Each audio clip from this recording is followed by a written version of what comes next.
ऐसे लगे हुए हैं ताकि उस वायु को जो अशुद्ध है उसको अंदर जाने नहीं देती। जो अशुद्ध वायु है ना वो हमारे अंदर जाने नहीं देती, और जाती भी है तो उसका पता चल जाता है हमें कि भाई ये तो गड़बड़ है। आपने देखा होगा एक छोटा सा हवा का झोंका भी पूरे जंगल को हिला देता है। अगर खेतों में बाड़ी सब थोड़ा से झोंका पे हवा चल रही है, वृक्षों को भी हिला देता है। श्वास में इतनी जबरदस्त शक्ति है। और जब किसी चीज को, कोई भी चीज़ है, जब तक इसका आदर, जितना आदर करोगे, जितना आदर करोगे, अगर पत्नी पति का आदर करेगी उतना ही सुख मिलेगा, जितना पति पत्नी का आदर करेगा उतना ही सुख मिलेगा, उतना ही आनंद आएगा। और जितना आदर ना करके निरादर करोगे उतना ही उसी जीवन में फिर दुख आना शुरू हो जाएगा। होता है ना ऐसा बेटा, हैं? ये तो मैंने एक छोटा सा उदाहरण दिया है तुम्हें, और एक मैंने बात बताई कि मतलब ऐसा भी कुछ देखा गया है। अब जो मतलब जो है पति बिल्कुल अज्ञान था, जैसे कालिदास का नाम सुना होगा शायद आपने, है जी, मूर्ख था बिल्कुल एकदम, है जी। और उस केसनी नाम के कन्या थी, उसके साथ उसकी शादी हुई और उसने उसको मतलब महाविद्वान बना दिया। आज भी उसका नाम शास्त्रों में किस चीज़ से? उस वायु के कारण। वायु अगर तुम्हारे अंदर अच्छी गई है, तुमने श्वास लिया है, श्वास लेने की गति को आप जान गए, यही तो सत्संग है। सांस तो सब लेते हैं, ले रहे हैं, छोड़ रहे हैं, ले रहे हैं, छोड़ रहे हैं, छोड़ रहे हैं, चल रहा है जीवन, बढ़िया चल रहा है, परंतु जीवन में सुख नहीं। मेरा कुछ अपना थोड़ा सा अनुभव ऐसा हुआ कि जितना सांस के ऊपर प्रयोग किया जाए, जो परमात्मा है प्रकृति में ही तो है जी। और हम उस श्वास से जब अपनी दृष्टि मारते हैं तो पत्थर को ही भगवान बना देते हैं। मनुष्य में इतनी बड़ी शक्ति है, पत्थर को, मूर्त को भी भगवान बना देती है। अब तो ठीक है, सदशास्त्रों का अध्ययन करते हो, शास्त्र, वेद शास्त्र, उपनिषद, सत्संग, गीता, सब जितने भी हैं उनका सबका एक ही मत है कि परमात्मा का नाम ले लो। यही है ना, सब में यही आता है कि भगवान का नाम ले लो। परंतु उस भगवान के नाम को लेने में या उसका चिंतन करने में किस आचार्य कितना बड़ा हाथ है। एक आचार्य ऐसा है पूरे हिंदुस्तान को शांति दे सकता है, मतलब ऐसा मेरा कुछ अपना अनुभव लगता है। अगर वो चाहे और ऊर्जा को फिर छोड़ देता है सारे को, तो ये संसार ही उसके ऊपर ही चला हुआ है।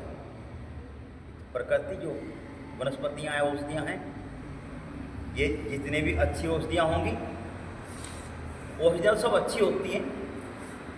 जितने भी अच्छे महापुरुष हैं उनकी जो ऊर्जा निकलती है शरीर से, या एक ऊर्जा है ना, देखो जैसे मैंने मेरे शरीर मुख से ऊर्जा निकल रही है, मैं कुछ बात बोल रहा हूँ और मैंने आपको गाली दे दी, कितनी देर लगती है? सेकंड भी नहीं लगती गाली देने में, तो सेकंड तो ज़्यादा होता है।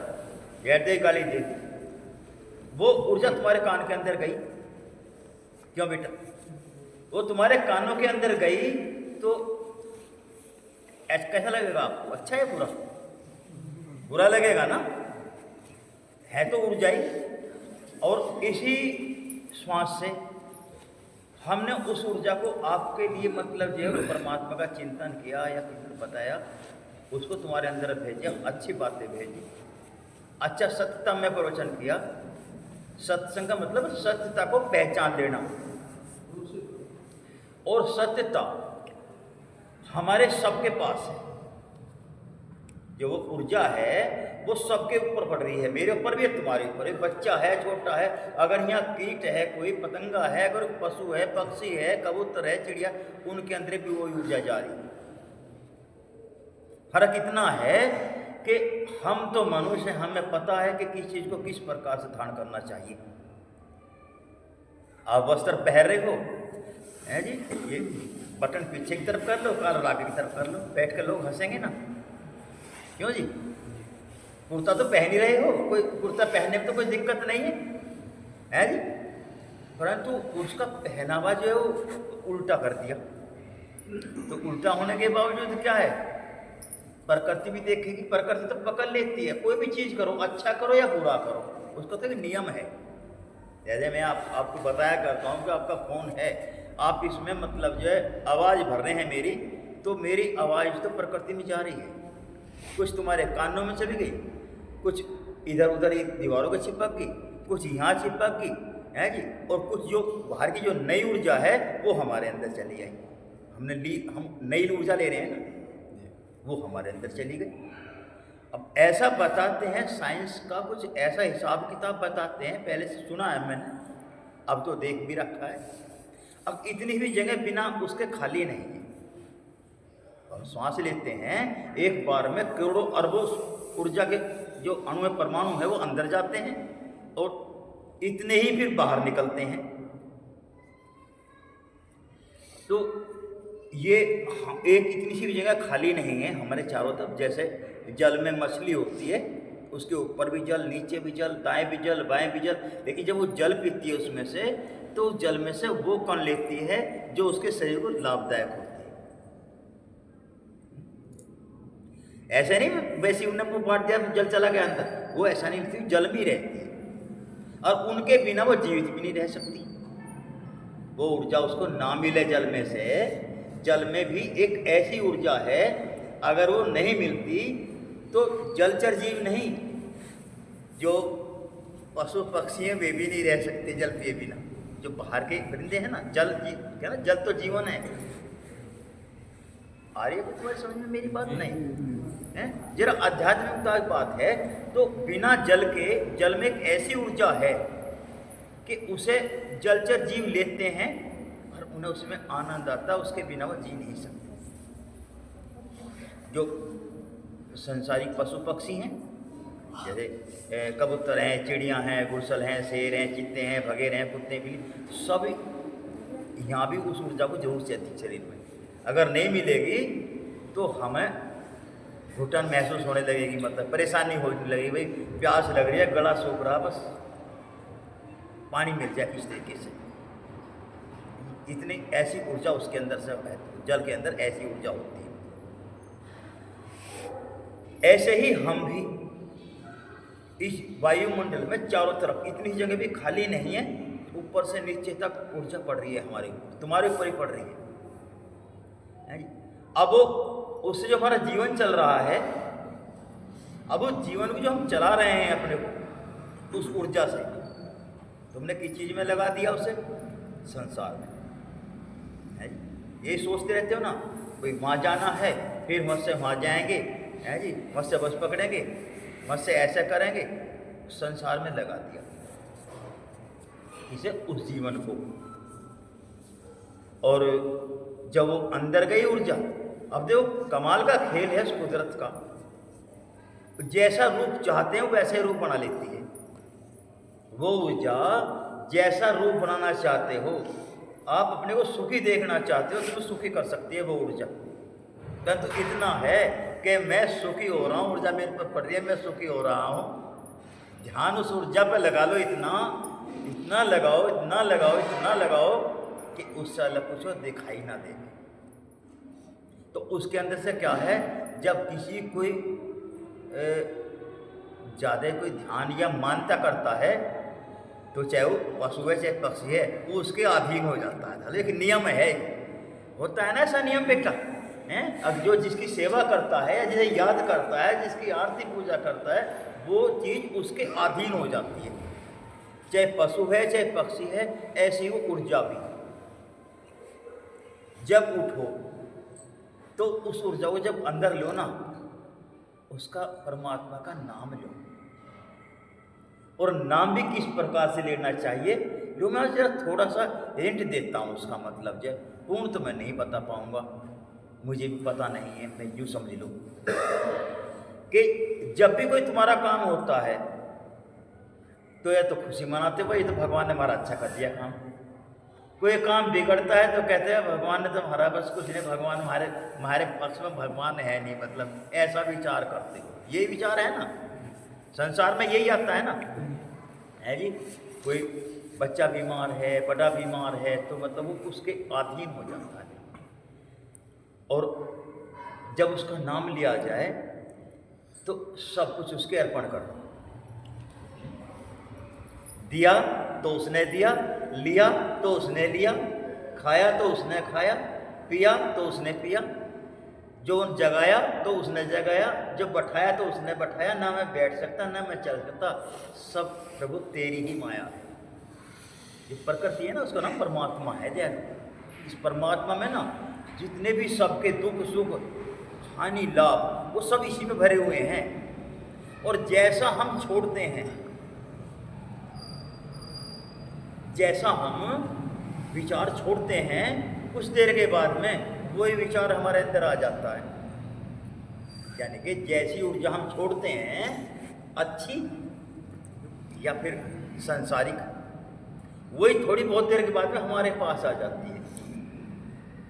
जैसे तुमने मतलब फोन किया, वही तो बात आओगी जो तुम जवाब मांग रहे हो उससे, क्यों जी? दूसरे जवाब मांग रहे, वही तो बात आओगी ना हमारे अंदर, दूसरी बात तो नहीं आएगी। जैसी ऊर्जा हम छोड़ देंगे, हमने परमात्मा का चिंतन किया, सब कुछ उसके अर्पण कर दिया, प्रभु तू तेरा ही है, मतलब जो है तै नहीं तो मतलब मैं सोया हूँ, तै नहीं मैं जगाया हूँ, लेट हो गए दुख मत ना मानो, केवल उसके अर्पण कर दो। सब कुछ आया है तो तेरा, ना आया मैंने तो बहुत जोर लगा के देख लिया, लेकिन मेरे से तो कोई ऐसा भी नहीं कि किसी एक की भी पूर्ति कर दूँ, पत्नी की पूर्ति कर दूं, या पति की पूर्ति कर दूं, या बेटों की पूर्ति कर दूं, या बेटी की पूर्ति कर दूं, हैं? या धन माया की पूर्ति कर लूं। मेरे से तो कुछ आज तक हुआ नहीं। हुआ है क्या? क्यों बेटा? हैं? और जब सब कुछ उसके अर्पण कर दोगे, एक तो कहना है तन मन धन सब कुछ तेरा, वह है तो तेरा, पर देख भगवान ध्यान राखे मेरा है जी, है तो तेरा पर ध्यान मेरा राखे, कभी मतलब तू मतलब अपने ध्यान में मतलब मेरा भी ध्यान छोड़ दे, है जी। पर एक बार उसके अर्पण होकर देखो तो सही, दयालु वो कमी नहीं छोड़ता। जब सब कुछ उसके अर्पण कर देता है आदमी, वो जहाँ भी जाता है उसे हर प्रकार की सुविधा दे देता है, जहाँ भी बैठता है, क्योंकि उसके पास कोई इच्छा ही खत्म हो जाती है।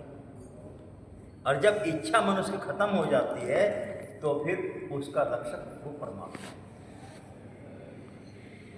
जिस शक्ति को बता रहा हूँ, जो भगवान है जी, जो उसकी माया है, जो हमारे अंदर है ना, जो शक्ति ऊर्जा हम ले रहे हैं, लेते रहो, उसके बावजूद क्या है, वो सब ऊर्जा एकदम इकट्ठी हो जाएगी,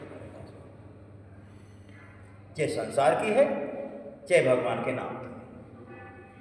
और वही रूप मतलब जो है तुम्हारे अंदर प्रकट होगा, तो वही रूप तुम्हारे चारों तरफ बिखर जाएगा। और जिसमें भगवान है वो तो हमारे आदरणीय हैं, उनके लिए तो हम बुरा कह ही नहीं सकते। बुरा किसके लिए कहेंगे? जो हमसे दूसरा है। और जब तक हमने एक और एक दो बार मान लिए ना, जब तक मतलब हमें संसार में शांति नहीं मिलेगी, मतलब जो है तो मिल जाएगी, परंतु शांति नहीं।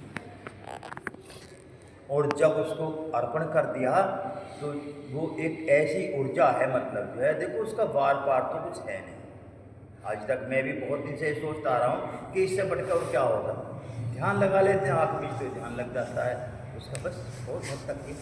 लेकिन जब उससे ऊपर की चीज़ देखी जाती है जी, जब वो ऊर्जा सारी इकट्ठी होती है, नाभि में जाके इकट्ठी होती है, और इकट्ठी होने के बाद में कौन सी चीज़ हम श्वास के जरिए ले रहे हैं, कहाँ से श्वास के जरिए जा रही है, मुंह के जरिए जा रही है, नेत्रों के जरिए ऊर्जा बाहर भी निकलती है और अंदर भी आती है। श्वास के जरिए, नासिका के जरिए ऊर्जा अंदर भी जाती है और बाहर भी आती है, मुख के जरिए भी।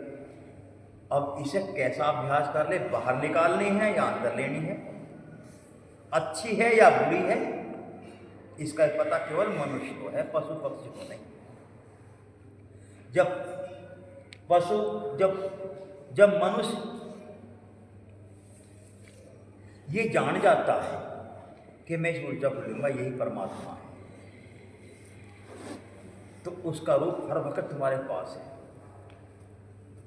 कभी कभी मुझे अनुभव होने लगता है, मतलब, और ऐसा अनुभव होता है कि कोई मनुष्य नहीं दिखता, सब में भगवान का ही रूप दिखता है।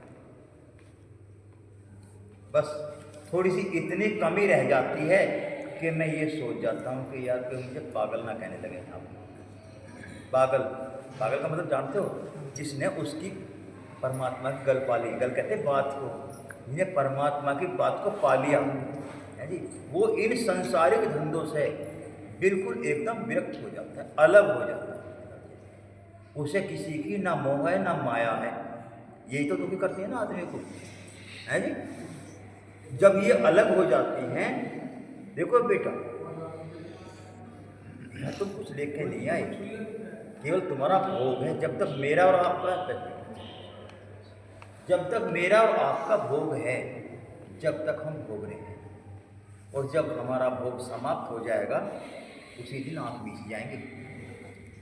आप अपनी पत्नी से कहोगे देवी जी और 5-7 दिन रुक जा, मतलब थोड़ा सा काम रह रहा है, जब चली जाइए, बिल्कुल नहीं मानना, नहीं होगा मेरे पास का टाइम ही काम है तो तेरे तो मान लूँगी। होता है ना, रात के 12 बजे है, और फिर कमाल की बात यह है कि कितना ही रो ले, कितना ही हंस ले, किसी को शामिल कर ले, वो वापस नहीं आता। ना बेटा, ना बेटी, ना पति, ना पत्नी, कोई वापस नहीं आता जाए पीछे। तो मतलब ये हमारा तो यहाँ कुछ है नहीं, है जी। हम तो वैसे कोड़ी भर रहे हैं क्योंकि जो हमारा इतना हमारा, जितना हमारा भोग है, जितना हमारा कर्म बंधन है, उतना हम भोग रहे हैं। किसी के पास में 4 कोठी है और 4 कोठी में घूम रहा है, किसी के पास में एक भी घर नहीं है, मकान भी नहीं है, वस्त्र भी नहीं है जी, शरीर में खाने पीने को भी नहीं है, कुछ मतलब है, अपराध भी नहीं है, जीवन वो भी काटता है, उसका ही भोग ही। हाँ, ये जरूरी है, अगर संसार में जितना कर्म इंद्रियों के द्वारा किया जाएगा उसका सुख इंद्रियों को मिलेगा। त्याग है, तपस्या है जी, हाथों से किया जाए, माला फेरो हाथों से, सांसारिक सुख मिलेगा। मुख से नाम लो, सांसारिक सुख मिलेगा। और हाथों से दान करो, सांसारिक सुख मिलेगा, परमार्थिक सुख नहीं। और बेटा, जिसके पास परमार्थिक सुख है उसका जीवन अमर, उसे समझो अमर हो गया वो, उसे कभी उसके पास मृत्यु भी नहीं आती। किसने बुढ़ा कर दिया तुम्हें? सांसारिक परिस्थितियों ने बुढ़ा कर दिया ना खाया जाता, ना पिया जाता, ना सोया जाता, ना जागा जाता, हर वक्त उसमें लगे रहते हो। बेटा, गाली, ईर्षा, द्वेष, निंदा, चुगली, शराब पीना, जुआ खेलना, है जी, चोरी करना, जारी करना, मारपीट करना, छल करना, कपट करना, जो आदमी ऐसा होता है ना उसकी आयु बहुत कम होती है। कभी देख लो, किसी की देख लो, ना मानता शराब पीता हो जाता, कितनी जल्दी जाने तबियत खराब हो गया जयराम जी। और जो भजनानंदी आदमी है, भजन करता, उस मालिक के नाम में लगा रहता, उसकी आयु हमेशा देख लेना, वो उसकी मर्जी के पर डिपेंड होता है।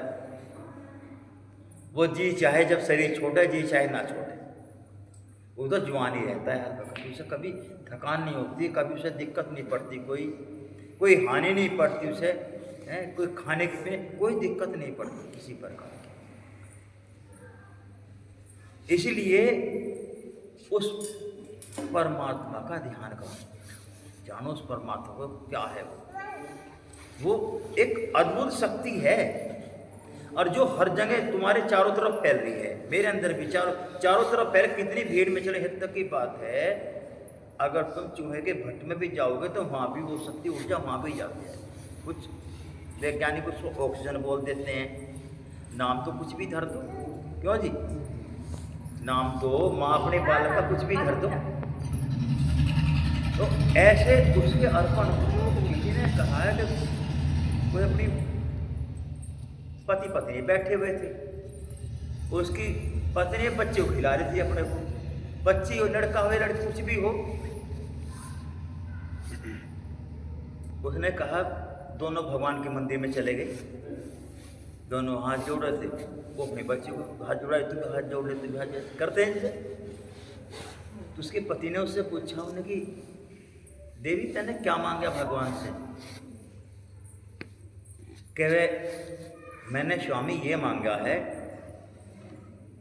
कि मेरे जीवन के जितने भी सुख हैं, मेरे जीवन की जितने भी आनंद है, जितनी भी मतलब शक्तियां हैं, वो सब मेरे बेटे को अर्पण हो जाए।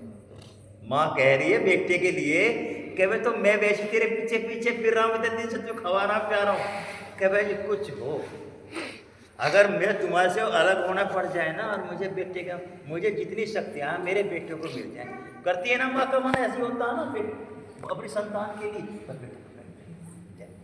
अपनी संतान के लिए माँ का मन ऐसे होता है ना। तो इतना मतलब जो है उसने तो ऐसे ही मेरा कहने का भावार्थ यह है कि जब इतना मन तुम्हारा उस परमात्मा में हो जाए, यानी कि उस ऊर्जा में हो जाएगा जिसे मैं बता रहा हूँ, जिसे मैं तुम्हें करा रहा हूँ, जब इतना मन उस ऊर्जा में हो जाएगा बेटा, उसके पास जाने से तुम्हें कभी नहीं रोक सकता। वो इतना महान है। अब आनंद तो उसमें इतना है कि उसका, इस आनंद को मैं दिखा तो सकता नहीं तुम्हें, परंतु हाँ मेरे चेहरे की आभा देख के जरूर बता सकते हो कि हाँ गुरुजी प्रसन्न है। क्यों बेटा? नहीं है ऐसी बात।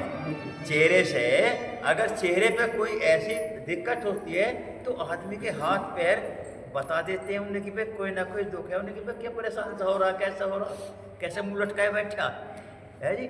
और जब प्रसन्नता होती है, जब वो देखिए है तो ऊर्जा ही वो भी, मैंने आपसे बताया ना, मैंने गाली दी आपको तो वो भी ऊर्जा है, अंदर जाएगी तो तुम्हें इतना दुखी कर देगी, मतलब जो है पत्नी के शरीर में चली जाएगी, पत्नी को दुखी, पति के शरीर में जाएगी, उसको दुखी कर देगी। छोटी सी ऊर्जा तो कतई देर लगता है बोलने में। ऐसे ही उस ऊर्जा को तुम भी अपने अंदर लो, उसको गहरा लो।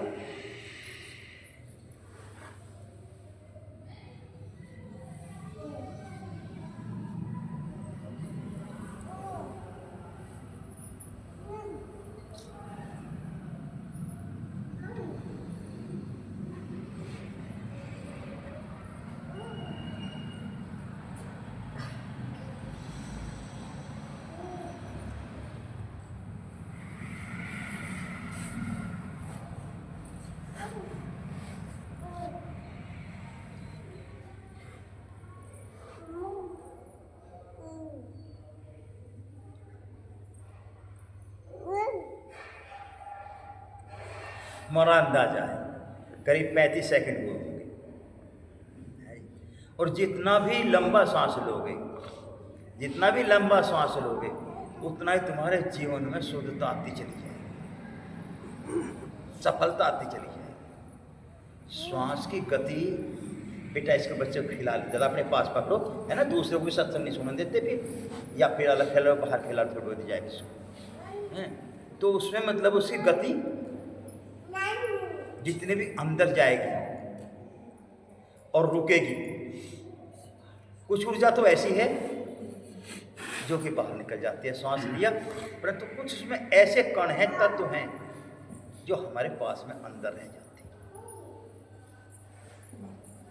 और अंदर जब रहते हैं तो हमारी जितनी भी इंद्रियां हैं, जहां वो तत्व लग जाएगा वो इंद्रियां स्वस्थ हो जाएगी। सुन रहे हो देवी जी? अगर तुम बीमार हो और तुमने मतलब जो उस ऊर्जा को अपने अंदर ले लिया, और लेने के बावजूद आपने मतलब जो उसको थोड़ी देर के लिए वहाँ फोकस कर दिया, रोक दिया, तो ये समझो 2 दिन में 3 दिन में तुम्हारी बीमारी स्वतः अपने आप नष्ट हो जाएगी। जैसे मेडिटेशन में तुमने करके बताया हुआ 1-2 बार। चलो आज मैं तुम्हें करा देता हूँ थोड़ी देर के लिए। अच्छा देखो, ऐसा है ना, बिल्कुल सीधे बैठो, या तो हाथों को ऐसे फंसा लो या फिर पैरों को मोड़ लो, ना मुड़े तो फैले भी रहें, कोई बात नहीं। इनसे शक्ति का दायरा जरा बढ़ जाता है। अगर पैर खुले रहते हैं तो पैरों के जरिए शक्ति नीचे चली जाती है। स्वभाव है, मतलब जो है मुझे पाँव मोड़ना, हाथों किस प्रकार फंसा लेना आपस में, तो शक्ति का दायरा बढ़ जाता है। ऐसा बैठो सीधे और ऐसा विचार करो कि मैं किसी बरगद के पेड़ के नीचे बैठा हूँ। बरगद जानते हो, बड़ का पेड़, उसके नीचे बैठा हुआ हूँ। अपने मन में विचार लगाओ कि किसी वृक्ष के नीचे बैठा हुआ हूँ और मैं उस परमात्मा की, वो मेरी ऊर्जा जो है मेरे ऊपर पड़ रही है। उस ऊर्जा को ऐसे जैसे आप तो देखा होगा आपने, तो शायद एक क्षण वैसे सारी ऊर्जा मेरे ऊपर पड़ रही है, ऐसा विचार करो मन में। मेरे ब्रेन के ऊपर ऊर्जा पड़ रही है, सिर के ऊपर ऊर्जा पड़ रही है, सिर से बहती हुई ऊर्जा मस्तक में पहुंच गई है। मेरे गुरु भगवान की शक्ति अब मस्तक से निकल करके दोनों नेत्रों में पहुंच गई है। मेरे दोनों नेत्र बिल्कुल स्वस्थ हो गए हैं। कोई किसी प्रकार का रोग नहीं, कोई दुखन नहीं, चुभन नहीं, फोड़ा नहीं, फुंसी नहीं, दर्द नहीं, बिल्कुल एकदम स्वस्थ हैं।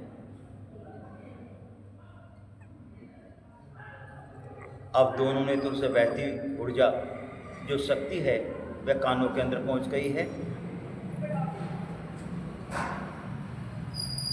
गुरु महाराज की महाविश्व शक्ति मेरे कानों में पहुंच गई है। मेरे दोनों कान बिल्कुल एकदम स्वस्थ हो गए हैं। कोई किसी प्रकार का रोग नहीं, कोई दुखन नहीं, चुभन नहीं, फोड़ा नहीं, फुंसी नहीं, दर्द नहीं, बिल्कुल एकदम स्वस्थ हैं। सुनने की शक्ति तेज होती जा रही है।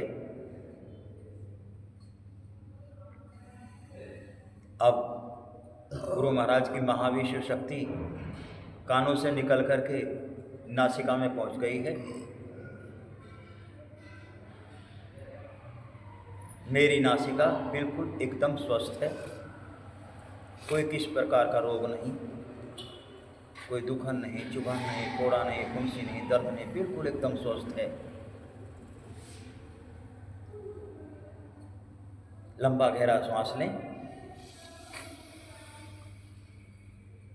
नासिका से शक्ति निकलती हुई मुख में पहुंच गई है। मेरा मुख बिल्कुल एकदम स्वस्थ हो गया है।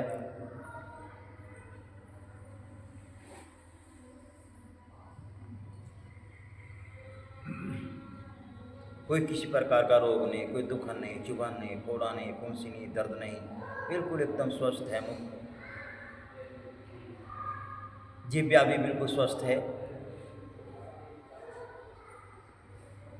अब गुरु भगवान की महाविश्व शक्ति हमारे कंठ में पहुंच गई है।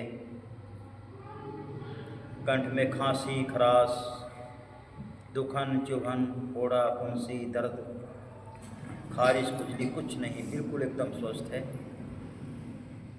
मेरे कंठ में किसी प्रकार का कोई भी रोग नहीं है। शक्ति भरपूर मात्रा में ऊपर से पड़ रही है। सारा कंठ बिल्कुल स्वस्थ हो गया है।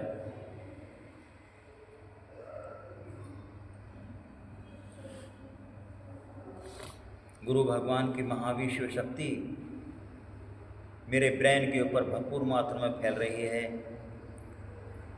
ब्रेन से मस्तिष्क में, मस्तिष्क से नेत्रों में, नेत्रों से कानों में,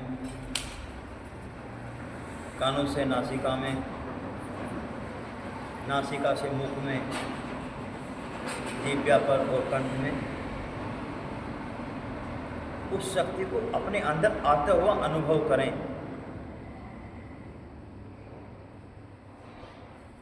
जैसे शक्ति ऊपर से आ रही है, रोशनदान से कुछ जो तत्व आ रहे हैं, जो किरणें आ रही हैं, वो मेरे अंदर पड़ रही हैं। मेरे कंठ को बिल्कुल एकदम स्वस्थ बना दिया है।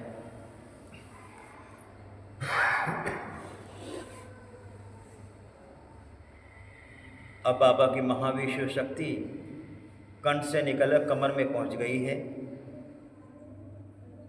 कमर में खारिश, खुजली, दुखन, चुभन, फोड़ा, फुंसी, दर्द, मर्द बिल्कुल एकदम स्वस्थ है। कोई किस प्रकार का रोग नहीं,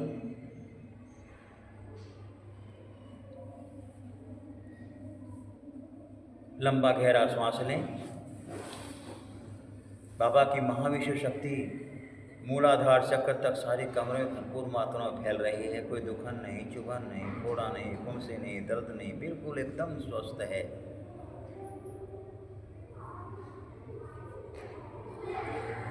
थोड़ा समय वहाँ फोकस करें, यानी कि रोक दें, विजुलाइज करें कि मेरे कमर में शक्ति भरपूर मात्रा में फैल रही है, सारी कमर शक्ति से भरी हुई है। जैसे धुएं से घर भर जाता है ना, जैसे धुआं मकान में भर जाता है, ऐसे मेरे शरीर में सारे में वो परमात्मा की ऊर्जा भर रही है।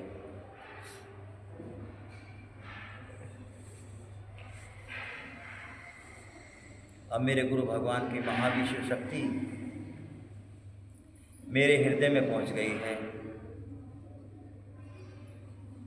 दोनों फेफड़ों के ऊपर शक्ति भरपूर मात्रा में पड़ रही है। दोनों फेफड़े बिल्कुल एकदम स्वस्थ हो गए हैं।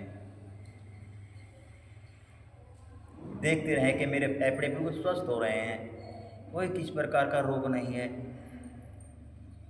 श्वास अंदर जा रहा है, श्वास के जरिए वो शक्ति मेरे फेफड़ों में फैल रही है। दोनों फेफड़े बिल्कुल एकदम स्वस्थ हो गए हैं, बाहर से भीतर से।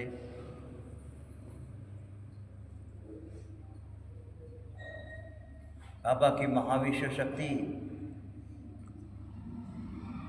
दिल पर पड़ रही है,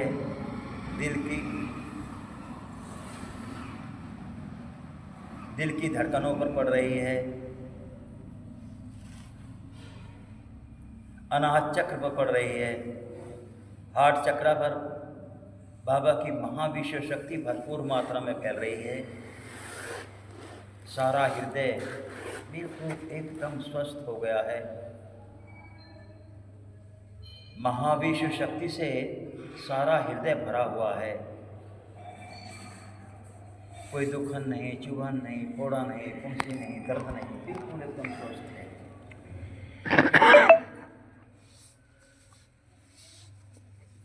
अब गुरु भगवान की महाविश्व शक्ति मेरे दोनों कंधों में पहुंच गई है।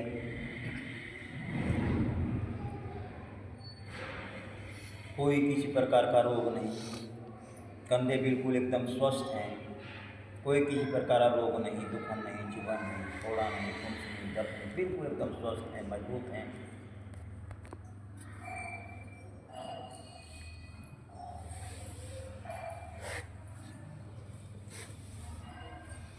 दोनों कंधों से बहती हुई महाविश्व शक्ति मेरी दोनों हाथों की भुजाओं में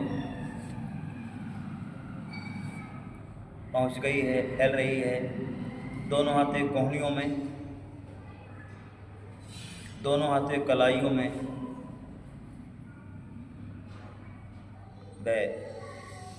दोनों हाथों के गट्ठों में, दोनों हाथों की हथेलियों में, या दोनों हाथों की उंगलियों में, दोनों हाथों के नाखूनों में बाबा की महाविश्व शक्ति भरपूर मात्रा में फैल रही है।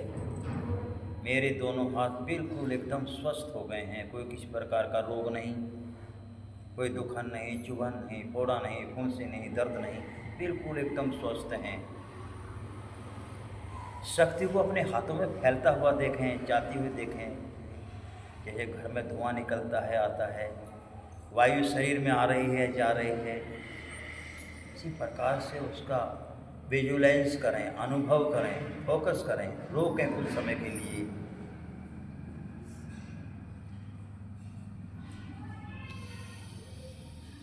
लंबा गहरा श्वास लें और अब बाबा की महाविश्व शक्ति मेरे उदर में पहुंच गई है।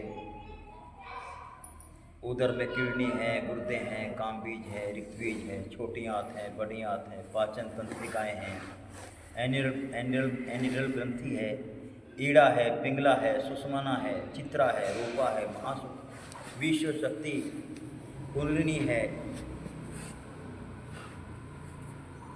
स्वाधिष्ठान चक्र है, मणिपुर चक्र है, पैनक्रिया है, अपेंडिक्स है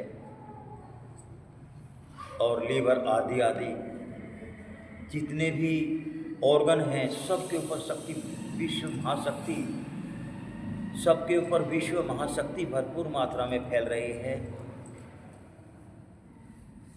सारा उदर शक्ति से भरा हुआ है। जितने भी ऑर्गन हैं, जितनी भी नसें हैं, नाड़ियां हैं,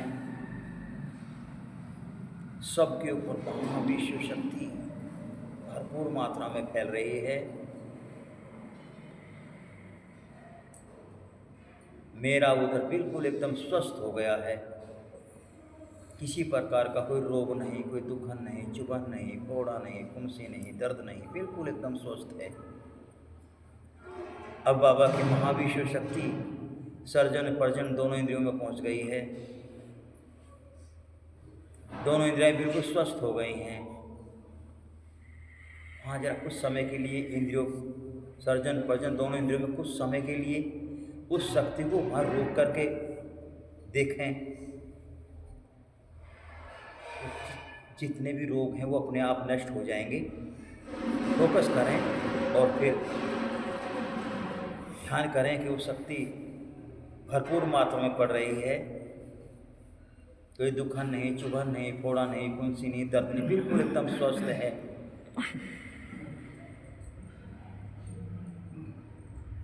बाबा की महाविश्व शक्ति मेरे दोनों जंघाओं में, दोनों पैरों के घुटनों में, जहाँ पर भी दर्द हो वहाँ शक्ति को कुछ देर रोकते हुए, रुकते हुए देखें कि शक्ति ऊपर से आ रही है, पड़ रही है, वो मेरे घुटनों में जा रही है, घुटनों को स्वस्थ बना रही है, घुटनों से पिंडलियों में पहुंच गई है, पिंडलियों से पैरों के टखनों में, वो पैरों के एड़ियों में, पैरों के पंजों में, पैरों की उंगलियों में, तो पैरों के नाखूनों में,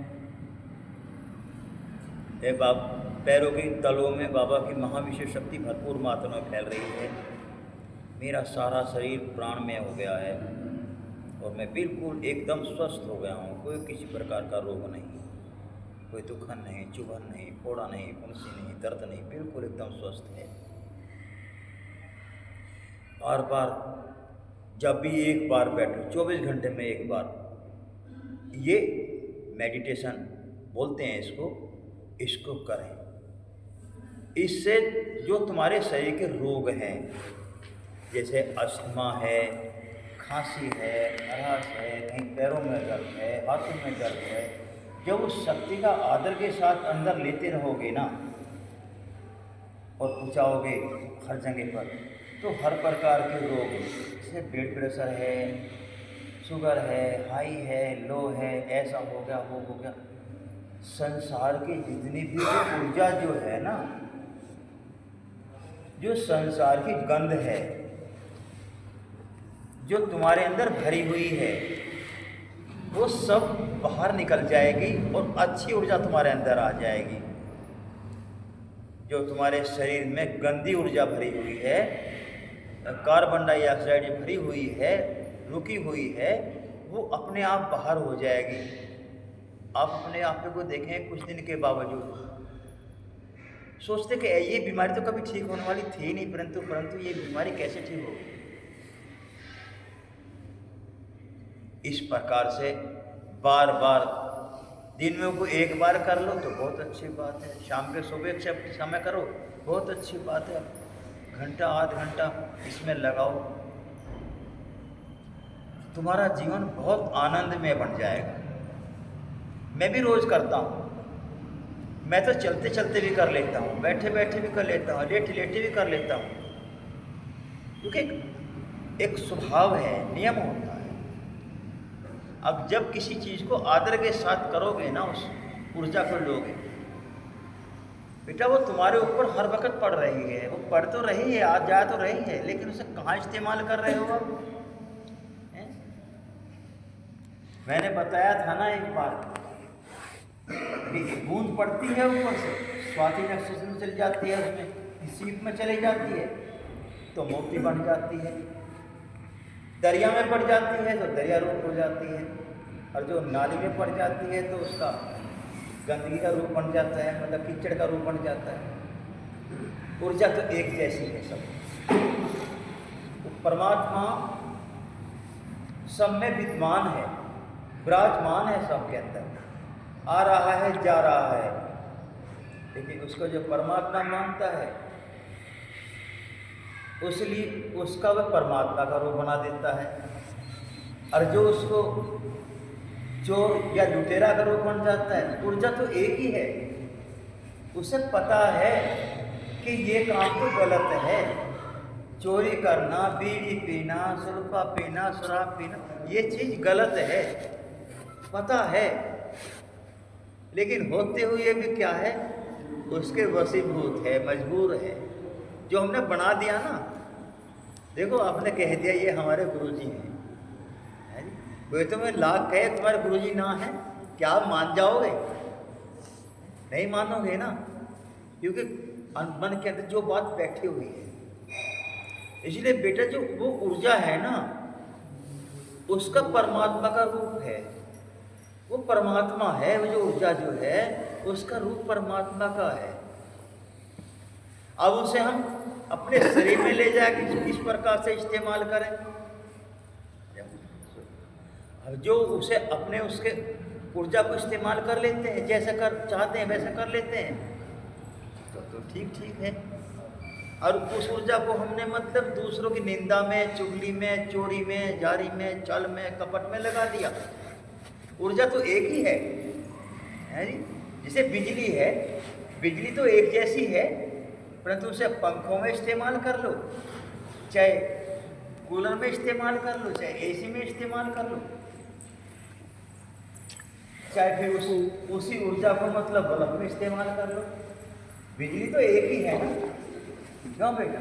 बिजली तो एक ही है, उसे इस्तेमाल करने का ढंग अलग अलग है।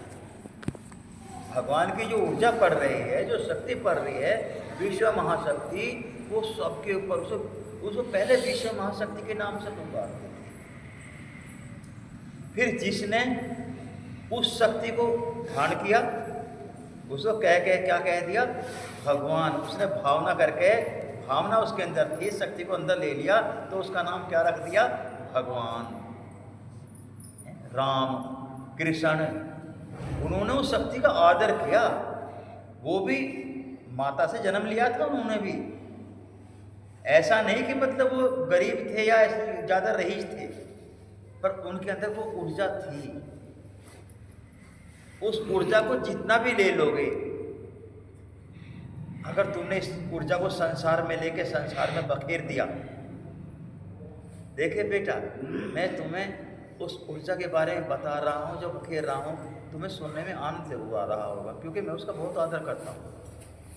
मैं जाते साथ बैठ जाता हूँ, अगले पिछली बात बिल्कुल एकदम ध्यान ही नहीं रह पाती कुछ भी। थोड़ा सा जाप किया और ध्यान में बैठा, चाहे ऐसा हो गया, चाहे ऐसा होगा, चाहे लेट गया, चाहे बैठ गया, जैसे भी हुआ।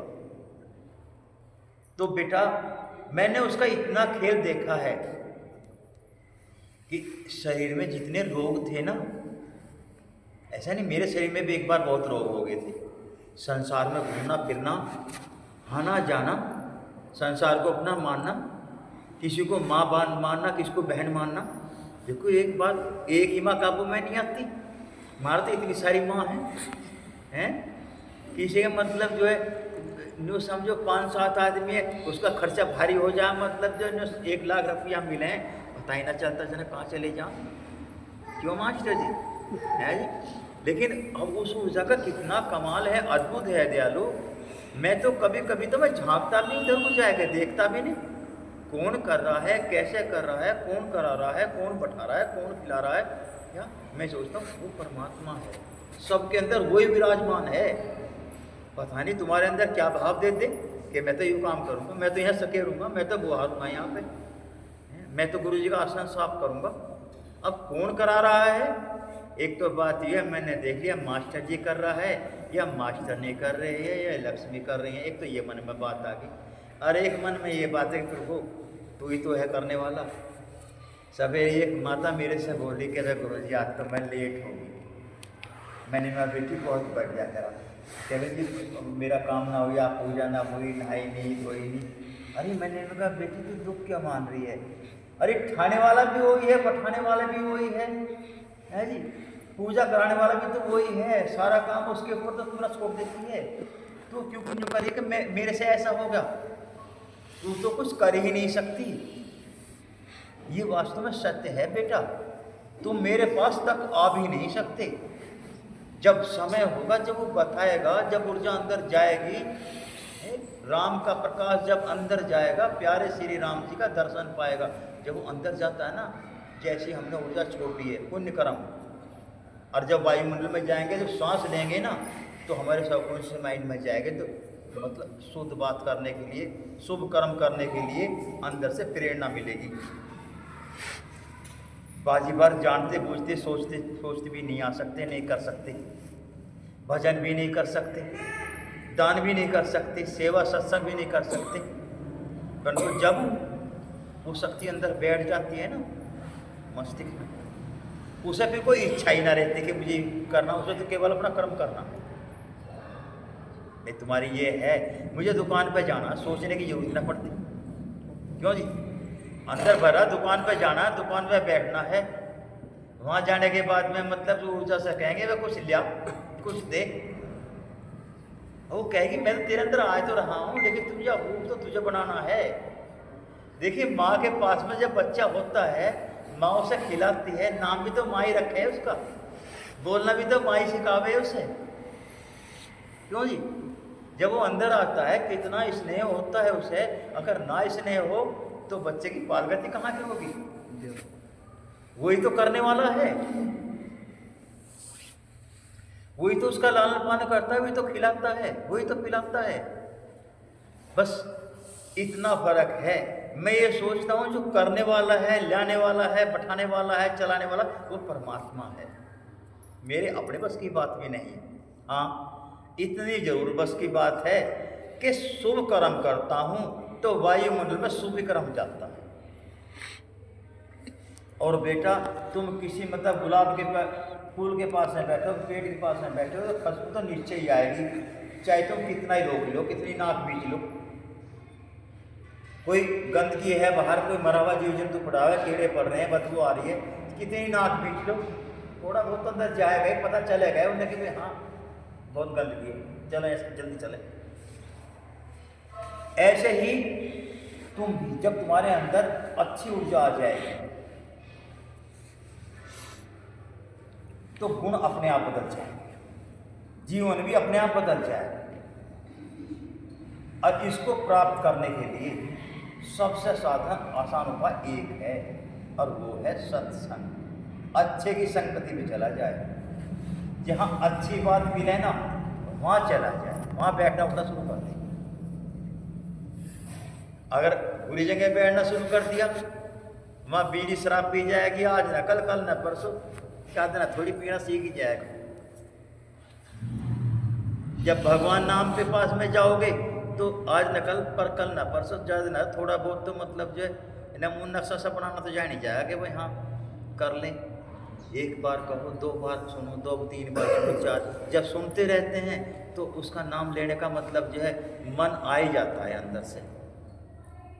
किसी को रिपीट करते हैं ना बार बार, और जब वो एक छोटी सी कण भी अंदर बैठ गया, जैसे मैंने आपको कहा कि मैंने गाली दी, अगर वो छोटा सा भी कण तुम्हारे अंदर बैठ गया तो वो तुम्हें पूरी रात सोने नहीं देगा कि मुझे गाली दी, इतनी बुरी गाली दी। भला गाली में उसे क्या दिक्कत पड़ रही है? उसे कोई मारपीट थोड़ी कर रही है गाली, लेकिन है तत्व अंदर चला गया। आ रही होगी तुम्हारे समझ में मेरी बात ना है?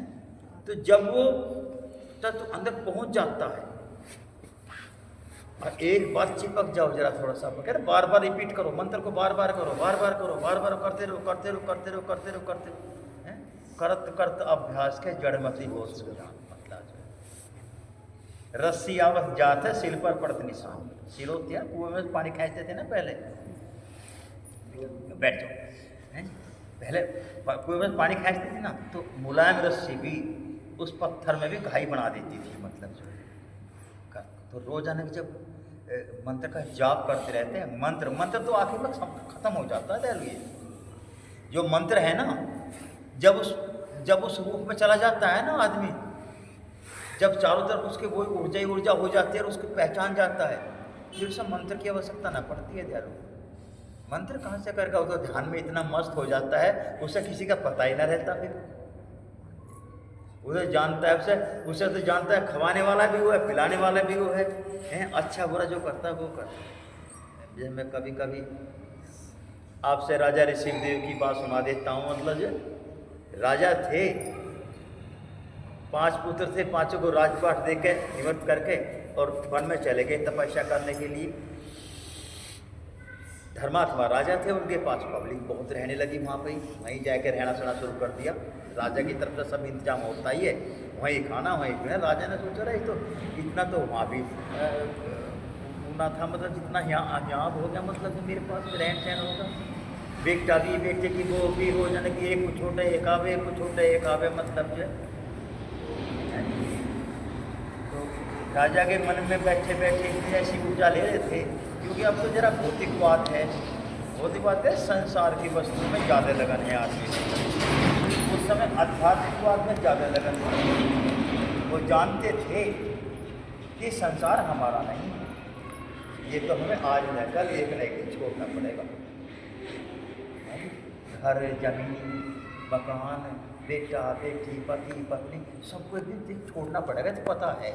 इसलिए राजा महाराजा और बड़े बड़े विद्वान ज्ञानी आदमी तो अंत समय में छोड़ के घर बार को बस उसके नाम में निकल जाते थे। वन में इसलिए जाते थे कि वहाँ शुद्ध ऊर्जा मिलती है। संत महात्मा रहते हैं, वो उस परमात्मा के नाम का चिंतन करते हैं, गुणगान करते रहते हैं, बताते हैं, सुनते हैं, सत्संग सुनते हैं। भोजन का प्रसाद। अच्छा बेटा, तो इसलिए वन में जरा थोड़ा शांति मिल जाती है। संसार में रहोगे 1 से 2 हो जाएंगे, सुना बे क्या हाल है, खामोखा की बात, एक डीजे लगा ले भाई, खामोखा की बात बेफजूल में, क्यों जी? और भाई सुना तेरा क्या चल रहा है, हमारा क्या चल रहा है? हमारा लड़ाई हुई है भाई, ऐसे ऐसी बात है, उनने ऐसा कह दिया, उनने यही तो बात होगी। मैं कभी कभी सत्संग करता हूँ, जब थोड़ी देर चुप हो जाता हूँ, माता बहन भी आपस में, भाई बंद भी कह भाई चलो राइड कटी और सुनावे राज्य को सुनावे।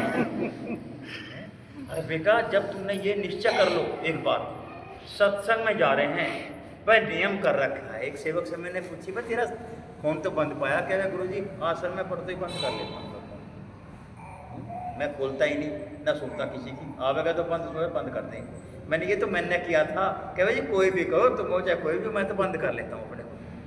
मगर चलो बहुत बढ़िया बात है। सत्संग में जब भी आओ ये निश्चय कर लो, संसारिक बात ना करके भगवान के नाम की चर्चा करेंगे। तो बेटा ये निश्चय ही है, जो चीज़ को तुम सत्संग चर्चा करोगे ना, वही तुम्हारे अंदर स्वतः अपने आप भरनी शुरू हो जाएगी। यहाँ आने के बाद भी संसार को याद कर लिया, हमने कि भाई आइए यार, मतलब लड़का जन्मदिन है, आ जाइए यार, तो चले बनाओगे, मैं पता क्या बनाओगे है जी, बुला लिया सब आपस में। मतलब जो कोई कहाँ रह पका, क्योंकि वहाँ मेरी बहन भी आई है, वहाँ तो मेरी ताई भी आई है, वहाँ रिश्तेदारी निकट जहाँ दे लो है, देखो अरे इतने प्यार से बात कराए, फिर सारी यहीं आके बात कराए यार। तो यहाँ की ऊर्जा भी मतलब जो थोड़ा बहुत मतलब जो गंध पड़ जाती है यार, परंतु फिर भी यहाँ तो ठीक हो जाती है। ऐसी ज़्यादा ना तो घंटा आध घंटा कराएं, फिर अपने घर चले जा, फिर 7 लीव लिख के चली जा, यहाँ ना छोड़ता कोई भी है। फिर वहाँ जाएगा, वहाँ भी यूँ ही चर्चा है, वहाँ तो उसकी बहन भी आई, वहाँ तो उसकी ताई भी आई है, वहाँ तो उसकी बुआ भी आई है, यही चर्चा चले है ना किस्ती में। तो बेटा जब संसार में आ जाओ, निकल जाओ गुरु सत्संग में, बस सत्यता को अंदर धारण कर लो। सत्य वह है कि ऊर्जा है वो परमात्मा के नाम की ऊपर से पड़ रही है, जैसे रोशनदान में से आती है ना ऊर्जा, बस यही रूप है उसका। भाई इसमें कण अलग अलग हैं, और जब हमारे अंदर वो कण अंदर चले जाते हैं, हमारे उस तत्व को, आत्म तत्व को मतलब स्वीकार हो जाते हैं, पता चल जाता है हमें। अगर गंदे और ऊर्जा जाती है तो आत्मा बता देती है भाई गंध है, मतलब चाहिए तो शराब पी रहा के इसने बाहर निकालो, इसे मुझसे बदबू आ रही, आता है ना बेटा ऐसे है।